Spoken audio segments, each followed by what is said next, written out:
তওবা করার নিয়ম ও দোয়া। গুনাহমুক্ত জীবন মুমিনের একমাত্র চাওয়া। বিভিন্ন কারণে গুনাহ হয়ে যায়, তওবা করার মাধ্যমে গুনাহমুক্ত হওয়া যায়। এর মাধ্যমেই মহান আল্লাহর নৈকট্য লাভ করা সম্ভব। তওবা আরবি শব্দ, এর অর্থ ফিরে আসা, প্রত্যাবর্তন করা। ইসলামী পরিভাষায় পাপের কাজ ছেড়ে দিয়ে মহান আল্লাহর রাস্তায় ফিরে আসাকে তওবা বলে। মানব জীবনে তওবার গুরুত্ব অপরিসীম। মহান আল্লাহ বলেন, সবাই আল্লাহর কাছে তওবা করো, খাঁটি তওবা। আরেক আয়াতে মহান আল্লাহ বলেন, নিশ্চয়ই আল্লাহ তওবাকারী এবং পবিত্রতা অর্জনকারীকে ভালোবাসেন। নবীজি সাল্লাল্লাহু আলাইহি ওয়াসাল্লাম বলেন, নিশ্চয়ই আল্লাহ তার বান্দার তওবা গ্রহণ করেন যতক্ষণ না সে মৃত্যু যন্ত্রণায় গড়গড় করে। তওবা করার নিয়ম: ১.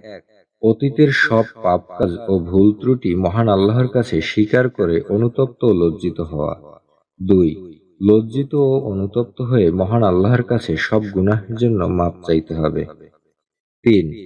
কারো হক নষ্ট করে থাকলে যথাযথ ব্যক্তিকে তার অধিকার সম্পূর্ণভাবে ফিরিয়ে দিতে হবে। যেভাবেই হোক, সামর্থ্য না থাকলে অনুরোধ করে কিংবা ক্ষমা চেয়ে তার কাছ থেকে মাফ নিতে হবে। ৪.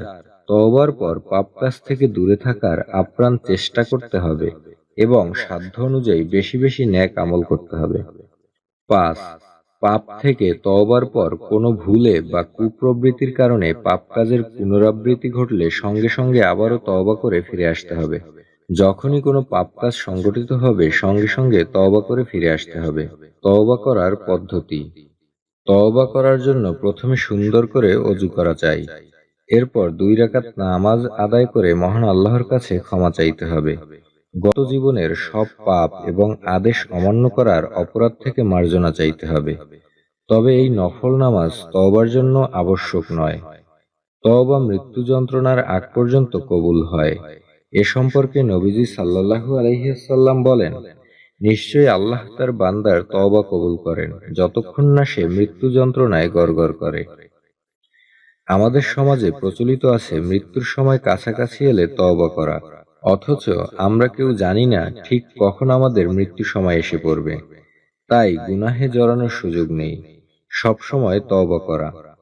নবীজি পুত পবিত্র হওয়া সত্ত্বেও প্রতিদিন তওবা করতেন। নবীজি সাল্লাল্লাহু আলাইহি ওয়াসাল্লাম বলেন, হে মানব জাতি, তোমরা আল্লাহর কাছে তওবা করো, কেননা আমি প্রতিদিনে শতবার তওবা করি। তওবা করার দোয়া: আস্তাগফিরুল্লাহ আজিমাল্লাযী লা ইলাহা ইল্লা হুয়াল হাইয়ুল কাইয়্যুম ওয়া আতুবু ইলাইহি। অর্থ: মহান আল্লাহর কাছে আমি ক্ষমা চাই, যিনি ছাড়া কোনো উপাস্য নেই, যিনি চিরঞ্জীব, চিরস্থায়ী, এবং আমি তার কাছে তওবা করি। হযরত যায়েদ রাদিয়াল্লাহু তাআলা আনহু নবীজি সাল্লাল্লাহু আলাইহি ওয়াসাল্লামকে বলতে শুনেছেন, যে ব্যক্তি এ দোয়া পড়ে তাকে ক্ষমা করে দেওয়া হয়, যদিও রণক্ষেত্র থেকে পলায়ন করে থাকে। আস্তাগফিরুল্লাহ ওয়া আতুবু ইলাইহি, অর্থাৎ আমি আল্লাহর নিকট ক্ষমা চাচ্ছি এবং তার নিকট তওবা করছি। হযরত আবু হুরায়রা রাদিয়াল্লাহু তাআলা আনহু বলেন, নবীজি সাল্লাল্লাহু আলাইহি ওয়াসাল্লামের চেয়ে আর কাউকে এটি অধিক পরিমাণে পড়তে দেখিনি।